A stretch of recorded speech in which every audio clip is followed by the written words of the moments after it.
नमस्कार साथियों, सुमंगल ज्योतिष में आपका बहुत बहुत स्वागत है। सुमंगल ज्योतिष के इस एपिसोड में मैं आपको महाअष्टमी व्रत के विषय में जानकारी दूंगा, जो कि वर्ष 2021 में 20 अप्रैल को मनाया जाएगा।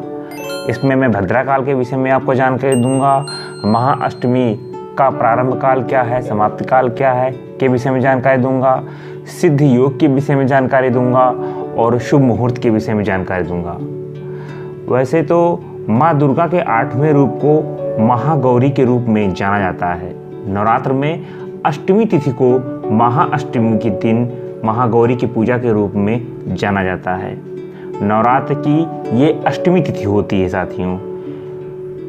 माँ की कृपा से अलौकिक सिद्धियाँ प्राप्त होती हैं, घर में सुख समृद्धि वैभव और शांति प्राप्त होती है और शत्रुओं का नाश होता है। इसलिए महागौरी की उपमा शंख, चंद्र और कुंद के फूल से की गई है। इनके सभी आभूषण और वस्त्र सफ़ेद रंग के हैं, इसलिए उन्हें श्वेतांबर धरा भी कहा जाता है। महाअष्टमी नवरात्र की अष्टमी तिथि को होती है और संपूर्ण भारतवर्ष में माँ दुर्गा के 9 रूपों में माँ की पूजा की जाती है और नवरात्र के 9वें दिन भी माँ की पूजा की जाती है।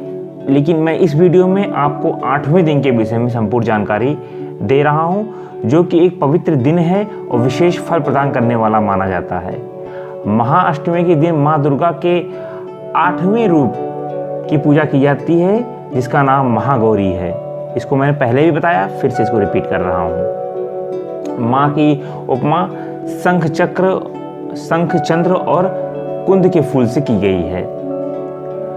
महागौरी की पूजा कल्याण प्राप्त करने के लिए की जाती है। माँ की कृपा से अलौकिक सिद्धियाँ प्राप्त होती हैं, घर में शांति, समृद्धि और सुख बनता है और शत्रुओं का नाश होता है। माँ महागौरी को विधिवत पूजने वाले व्यक्ति को ये सब समृद्धियाँ प्राप्त होती हैं। अष्टमी तिथि के दिन आप सुबह सुबह उठ जाइए, नित्य कर्मों को पूरा कर लीजिए और फिर पूजन में बैठ जाइए। इसके बाद महागौरी की पूजा के लिए, माँ अष्टभुजी दुर्गा की पूजा करने के लिए आप आसन पे विराजमान हो जाइए। हाथ में चावल लेकर माँ भगवती का ध्यान करिए, पुष्प ले लीजिए, जल ले लीजिए। ध्यान करके माँ दुर्गा के चरण कमलों की वंदना कीजिए। यदि मिट्टी से निर्मित दुर्गा की प्रतिमा आपके पास पूजन में है तो बहुत अच्छा है, तो पूजन पात्र का प्रयोग करना चाहिए। इसके बाद में माँ दुर्गा की मूर्ति को दूध से स्नान कराएं, दही से स्नान कराएं और शुद्धोदक स्नान कराएं जल से माँ को। इसके बाद क्रम से दूध, दही, घी, शक्कर से, शहद से आज से माँ की प्रतिमा को स्नान कराएं और हर बार शुद्ध जल से शुद्धोदक स्नान कराएं माँ को। पंचामृतम स्नानम समर्पयामि, पंचामृतम स्नानान्ते शुद्धोदक स्नानम समर्पयामि। इस तरह से मंत्रों का जाप करके आप माँ की पूजा करें और माँ को गंध, पुष्प, वस्त्र, यज्ञोपवीत समर्पित करें। इसके बाद चंदन, अन्य सुगंधित द्रव्य माँ को चढ़ाएं और ऋतुफल चढ़ाएं, दीप, घी का दीपक जलाएं और माँ की उससे आरती करें, उनको दीपक समर्पित करें। माँ को नैवेद्य के भोग लगाएं। नैवेद्यम निवेदयामि, नैवेद्ये ध्यानम ध्यानान्ते आचमनीयम जलम समर्पयामि। इस तरह से मंत्रों का जाप करते हुए माँ की पूजा करें।